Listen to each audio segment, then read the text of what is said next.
내용을 받거나 아니면 이제 불법을 통해서 막 여러 가지 하다 보니까 또 정보를 팔아먹기도 하고 군대 내에도 지금 김정은을 죽이고 싶은 그런 이제 분들이 꽤 많죠. 대한민국과는 일체 아무것도 하고 싶은 생각이 없다. 그러니까 북한은 이제 끝났는데 계속 뭔가 뭐 대화하자, 뭐 평화하자 그러는데 북한은 관심이 전혀 없어요 이게. 언제든지 남쪽에 대해서 뭔가 하겠다는 준비를 하고 있는 거죠.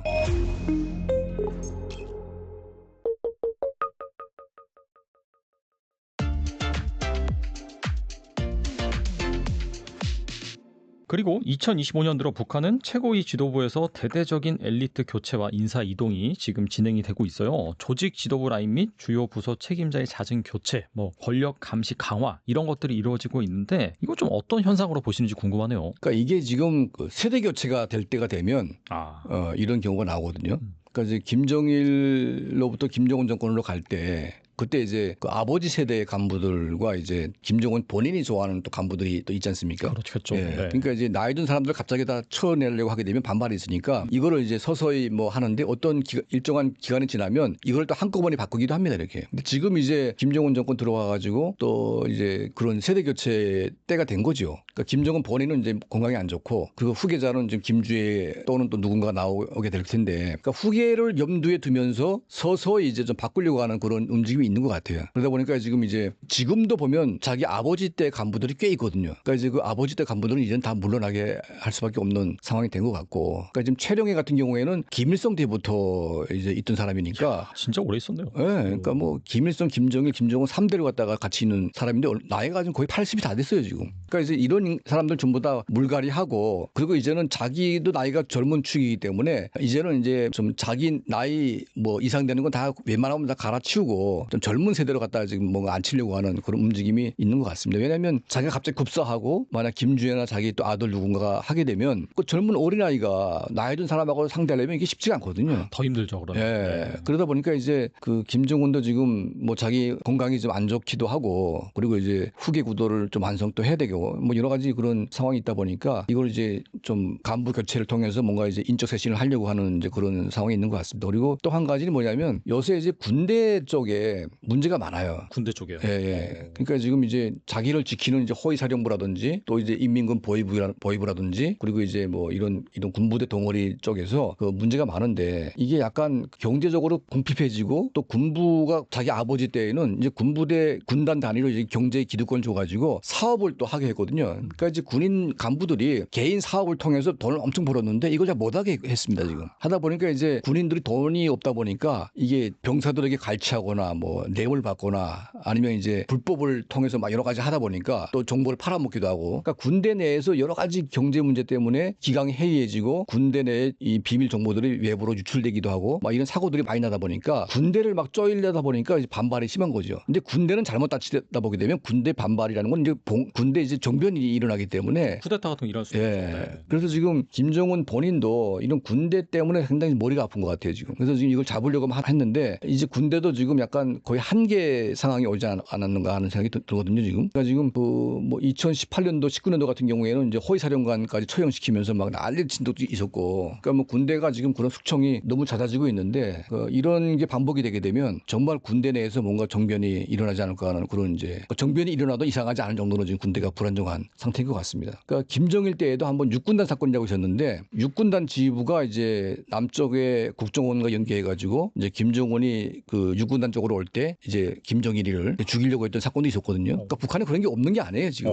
예. 그러니까 이제 김정은 시대로 와서 군부에 대한 숙청을 워낙 많이 했기 때문에 군대 내에도 지금 김정은을 죽이고 싶은 그런 이제 분들이 꽤 많죠. 그러다 보니까 지금 군대가 지금 김정은한테는 굉장히 지금 무서운 존재 그리고 이제 관리를 어떻게 해야 될지 지금 모르는 이제 한계점에 지금 오고 있는 그런 상황인 것 같습니다 지금. 그리고 최근 김여정이 우리 정부가 보낸 대북 메시지에 서울에서 어떤 정책 제안이 나오든 흥미가 없다라고 밝혔는데 바로 다음날 이 미국에는 비핵화를 제외한 다른 의제에 대해선 사실상 대화 의지가 있음을 표명을 했거든요. 이 북한의 속내는 무엇일까요, 과연? 그러니까 지금 문재인 정권 중반 지나면서 그때 문재인 대통령께서 이제 평양에 가가지고 연설도 하고 그리고 이제 그때 관계가 좋았죠. 근데 어떤 이유인지 모르겠지만 갑자기 이제 이제 대한민국과는 완전히 손을 긋고 그리고 이제 남북 연락 사무소를 갖다 폭파시키는 그런 이제 퍼포먼스를 하지 않았습니까? 그러니까 우리 정부가 국민 세금으로 지어준 이제 그 연락 사무소를 갖다 폭파한다는 것은 이건 굉장히 모욕적인 일입니다. 이게. 그렇죠. 예. 그러니까 이거는 이제 폭파한다는 건 뭐냐면 문재인 대통령이 평양 가가지고 뭔가 약속을 했을 거예요 아마. 그러니까 연설을 이제 시켰는데 그 대가가 분명히 있겠죠. 근데 약속을 안 지켰거나 뭔가 이제 불편하니까 이제 그걸 화풀이를 좀 했다고 보고 있는데 그때 이제 뭐 공연단이 가가지고 평양에서 공연도 하고 여러 가지 이제 이런 관계 개선을 하려고 했는데 그때 북한 내부에서 이상 징후를 발견합니다. 이게. 그러니까 북한 청년들 특히 젊은 사람들 중심으로 남쪽에 대한 열망이 워낙 강하게 지금 표출이 되는 겁니다. 이게. 그리고 이제 모든 문제의 해결의 정점은 한국과의 통합입니다. 이게 북한 주민들이 생각하기에. 그러니까 이제는 김정은 정권을 믿거나 김정은 정권을 따라가다가는 이제 쫄딱 망할 수밖에 없는 상황이기 때문에 이걸 벗어나려면 한국하고 통일해가지고 독일처럼 뭔가 한국의 도움 받아가지고 그렇게 가는 수밖에 없겠다는 이제 결론을 이제 북한 이민들이 내린 거죠. 그러니까 이제 한국하고 조금만 뭔가 하게 되면 전부 다 한국에 대한 기대감, 한국에 대한 뭔가 숭배까지 막 이렇게 일어나다 보니까 막 한류 드라마 같은 게 막 창궐하기도 하고 그래서 이제 김정은 정권은 한국에서 천만금을 줘도 이제는 한국하고는 안 된다는 걸 깨달았어요. 김정은이가. 그래서 천만금은 이제 나오지도 않아 이제는. 김대중 정부 때만 해도 이제 유엔 제재가 없었기 때문에 그때는 현금을 막 줬죠. 네. 그러니까 만날 때 뭐 5억 달러도 막 주고 하지 않았습니까? 그때는 뭐 돈도 주고 막 했음에도 불구하고 북한이 그때도 위태위태했죠. 근데 이제는 돈을 줄 수가 없습니다. 그러니까 유엔 제재라는 그게 풀리지 않았고 그리고 미국이 다 감시를 하고 있고 돈을 함부로 주다가는 이제 그게 전 세계에 유엔 제재를 당할 수 있기 때문에 돈을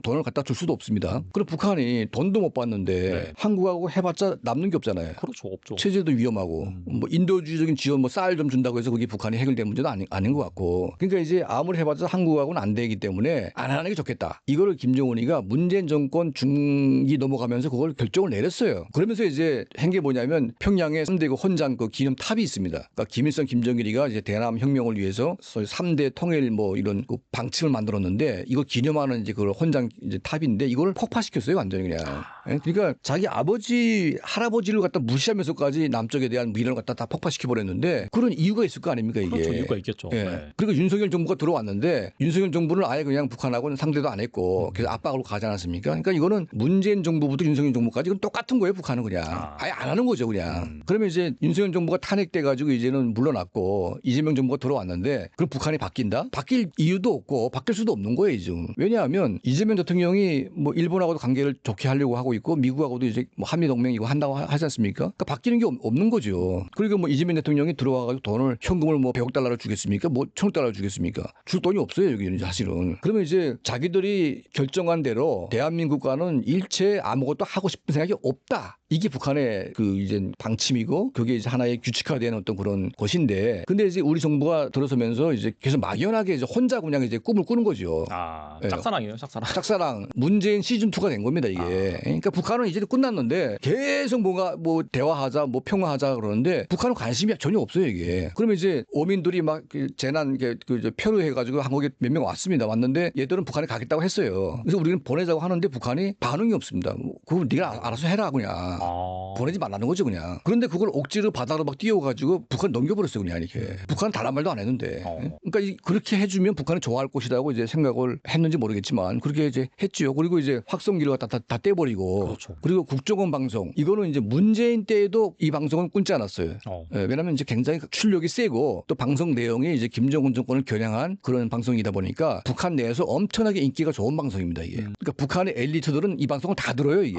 왜냐하면 김정은이를 시원하게 욕을 하니까. 그러니까 이제 그거 대리 만족을 하는 거죠. 네. 그러니까 이 방송을 끊어주면 북한이 발언할 것이라고 생각을 했는지 모르겠지만 이게 한 달 만에 그걸 다 없애버렸어요. 끊어버렸습니다. 국정원 방송을. 그러니까 북한이 막 좋아하겠지 이렇게 했는데 북한은 좋아하지도 않아요 이거를. 그럼 뭐 이미 끊었어야 되는 걸 왜 뭐 끊어가지고 생색내고 있냐 뭐 이런 식으로 지금 우리를 핀잔 주고 있고 대북 확성기를 우리가 철거를 하지 않았습니까? 그러면서 이제 북한이 우리의 철거에 대응해가지고 북한도 철거했다고 주장을 했는데 김여정이가 나와서 무슨 말을 했냐면 우린 철거한 적이 없다. 거짓말 하지 말아라. 거꾸로 이렇게 주장을 했습니다. 그러니까 완전 망신사를 당한 거죠. 그러니까 북한은 확성기를 다 그대로 설치한 채로 있고 언제든지 남쪽에 대해서 뭔가 하겠다는 준비를 하고 있는 거죠. 이게 정상국가의 모습입니다. 사실은 이게. 우리는 이제 뭐 평화도 좋고 다 좋지만 이미 두 국가는 한 국가가 한 국가에 대해서 병합을 하거나 통합을 하거나 흡수를 하거나 침략을 하거나 해서 하나가 되는 구조로 돼 있는 것이지 영원히 두 개로 남는 구조는 있을 수가 없어요. 한반도는. 그렇지 않습니까 이게. 그리고 이제 우리 대한민국 국민들은 통일에 대한 열망이 점점 떨어지고 있지만 하지만 북한은 거꾸로예요. 이거는. 북한은 통일로 가야 됩니다. 이 사람들이. 그러니까 모든 북한 주민들은 통일 교육을 워낙 심하게 하기도 했지만 통일밖에는 그들에게 살 길이 없어요. 그렇죠. 답이 없죠. 네. 그러니까 이제 통일 열망은 북한에 더 있는 겁니다, 이게. 근데 이제 그 통일 안 하겠다 그러니까. 그러니까 북한의 모든 열망을 다 끊어버린 상황이 돼버렸으니까 자, 그런 상태에서 우리 대한민국이 통일 간두고 평화 정착하자. 그럼 이거는 북한 주민의 열망에 산물을 끼얹는 거죠. 그리고 이제 이재명 대통령께서 이제 뭐 여러 가지 연설을 하시는데 이게 발언을 좀 약간 좀 잘 하셔야 된다. 이런 말씀을 제가 드리고 싶은데 이게 말 한마디 한마디가 굉장히 문제가 있을 수가 있거든요. 그러니까 예를 들면 북한 체제를 존중하겠다는 그런 말을 합니다. 근데 그런 말을 할 필요가 없어요. 하면 안 됩니다. 이런 말은. 왜냐하면 이게 북한이라는 시스템은 과거의 히틀러나 이제 그 스탈린 같은 이제 그런 아주 나치즘과 스탈린주의의 복합체 같은 그러니까 뭐 이 강제 수용소 만들어 놓고 70년간 인민들을 완전히 노예화된 그런 이제 이런 정권이기 때문에 이런 정권을 존중한다. 이거는 상식적으로 말도 안 되는 얘기고 북한 정권에 대한 모독인 겁니다. 사실은 이런 말을 한다는 것 자체가 우리가 히틀러 정권을 존중한다. 이거 말이 됩니까 이게? 말이 안 되죠. 말이 안 되지 않습니까 이게? 그러면 이제 광주에 가서 전두환 정권을 존중한다. 이렇게 말해 보십시오. 큰일 나죠. 광주민들이 난리 나죠. 말이 되는 얘기입니까 이게? 그 광주에 비교하겠어요 북한 지금 상황이? 더 심하죠. 거기. 거의 떼 죽음 상태인데 광주는 한 번 하고 끝났지만 거기는 계속 지금 사람들이 지금 계속 죽어나가는 상태이기 때문에 그런 사람들 앞에서 그 체제를 존중한다고 그러는 거는 북한 인민들이 굉장히 분노할 수밖에 없는 겁니다 이게. 그리고 북한 인민들 자체가 지금 통일 열망이 훨씬 더 강한 사람들한테 북한이 통일하지 말자고 해서 북한의 노선을 따라간다는 것은 이거는 북한 주민들에게 등에다가 칼을 꽂는 거죠 이게. 그래서 대통령께서 이런 발언들을 좀 신중하게 해야 된다. 그리고 이제 발언을 할 때 항상 북한 정권이 아니라 그 정권에 의해서 고통받는 북한 동포들에 대해서 메시지를 보내야지. 그 동포들의 심정을 이해하고 동포들의 아픔을 같이 하고 그들의 생활을 개선시키기 위해서 그들의 자유와 민주주의를 위해서 대한민국이 도와주겠다. 이게 정상적인 말인 것이지. 네. 북한 체제를 존중하겠다. 이거는 북한 정권만을 갖다 맞춰놓고 하는 이제 그런 대북 정책이고 이거는 정말 말도 안 되는 정책입니다. 사실은 이게 진보 보수 떠나서 이런 식으로 나가면 안 되는 거거든요. 그래서 지금은 이제 북한 정권과 북한 인민을 분리시켜가지고 정권을 축소시키고 인민들을 계속 힘을 키워가지고 민주화로 가게 만들어놔야지 그 체제를 존중해가지고 북한 인민들 탄압하게 만들게 되면 이거는 이제 북한 주민의 어떤 민심이 역행하는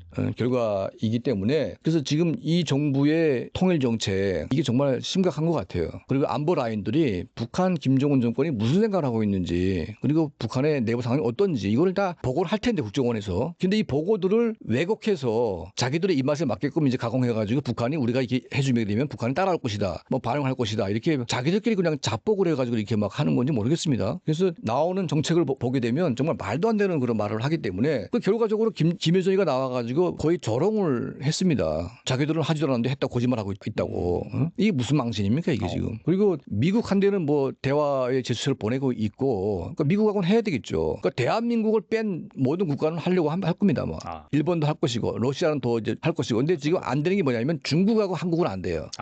그럼 우리가 뭘 해야 되겠습니까? 중국하고 같이 힘을 합쳐가지고 북한을 붕괴시켜야죠. 북한 민주화 시켜야죠. 그러면 이제 중국식 개혁개방이라는 게 있지 않습니까? 그러니까 중국식 개혁개방을 통해서 중국이 변화됐으니까. 그래서 중국식 개혁개방을 북한에 도입시킨다고 하게 되면 북한의 엘리트들이 좋아할 겁니다. 왜냐하면 중국이 개혁개방돼가지고 상당한 경제 발전을 이루고 일정한 정도의 자유를 이루었기 때문에 중국식 개혁개방은 한국식 민주주의로 가는 단계적인 방법으로 하나 활용할 수가 있습니다.